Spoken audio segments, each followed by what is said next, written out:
ভাব ভালোবাসা থেকে একেবারে বিয়ের প্রতিশ্রুতি, প্রতারকের ফাঁদে পা দিয়ে আক্ষেপ মহিলার। ভাবছেন কি ঘটনা বলছি? ঠিক কি হয়েছিল তা জানতে গেলে যেতে হবে 6 বছর আগে। 6 বছর আগে কোনো একটি সূত্র মারফত সেই মহিলার সাথে ভাব ভালোবাসা হয় রায়গঞ্জের উকিলপাড়া এলাকার বাসিন্দা তুষার সরকারের, এবং 6 বছর ধরে একাধিকবার সেই মহিলার সঙ্গে সহবাসও করে ওই যুবক, এমনই কিন্তু অভিযোগ উঠেছে।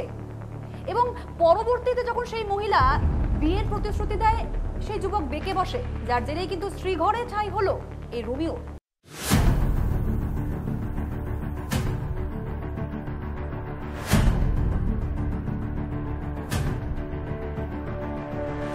এক মহিলাকে বিয়ের প্রতিশ্রুতি দিয়ে সহবাসের অভিযোগে গ্রেপ্তার রায়গঞ্জের এক যুবক, এবং এই ঘটনায় যথেষ্টই চাঞ্চল্য রায়গঞ্জ শহরে।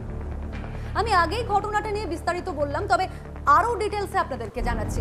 কি হয়েছে জানেন? রায়গঞ্জের উকিলপাড়ার বাসিন্দা তুষার সরকার, সে বিগত 6 বছর ধরে এক মহিলার সঙ্গে ভাব ভালোবাসার সম্পর্কে লিপ্ত, এবং একটি কোনো সূত্র মারফত সেই যুবকের সঙ্গে ভাব ভালোবাসার সম্পর্ক গড়ে ওঠে মহিলার। এবং এই দীর্ঘ 6 বছরে একাধিকবার সেই মহিলার সঙ্গে শারীরিক সম্পর্কেও লিপ্ত হন ওই যুবক।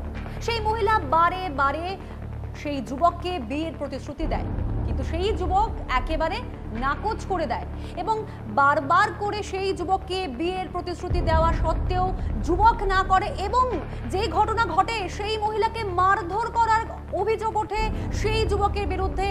এবং আজ বিকেলেই সেই মহিলা রায়গঞ্জ মহিলা থানায় অভিযোগ দায়ের করে সেই যুবকের বিরুদ্ধে, যার জেরেই এই রোমিওর ঠাঁই হলো শ্রীঘরে। এবং আগামীকাল অর্থাৎ মঙ্গলবার সেই যুবককে তোলা হবে রায়গঞ্জ জেলা আদালতে। এ বিষয়ে আমরা যোগাযোগ করেছিলাম আমাদের রায়গঞ্জের প্রতিনিধি সুমন সরকারের সাথে, বিস্তারিত জেনে নেব।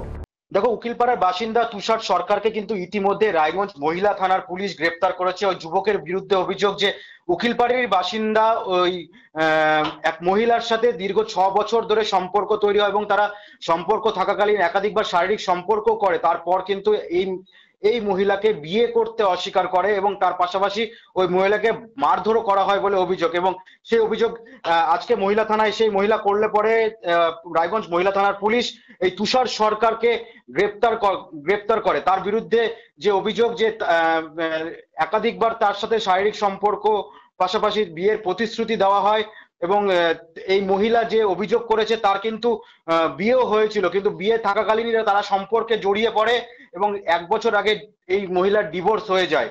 এই মুহূর্তে সেই মহিলা রীতিমতো অথৈ জলে পড়ে গিয়েছে, যেহেতু এই যুবক ওই মহিলাকে বিয়ে করতে চেয়েছিল, কিন্তু তার বিয়ে না করায় কিন্তু এই মহিলা রীতিমতো রায়গঞ্জ মহিলা থানার দ্বারস্থ হলে পরে এই যুবককে গ্রেপ্তার করে পুলিশ। বিয়ের প্রতিশ্রুতি দিয়ে একাধিকবার সহবাসের ঘটনায় রায়গঞ্জের উকিলপাড়া এলাকার বাসিন্দা তুষার সরকারকে আজ গ্রেপ্তার করা হয়েছে, এবং আগামীকাল অর্থাৎ মঙ্গলবার তাকে তোলা হবে রায়গঞ্জ জেলা আদালতে।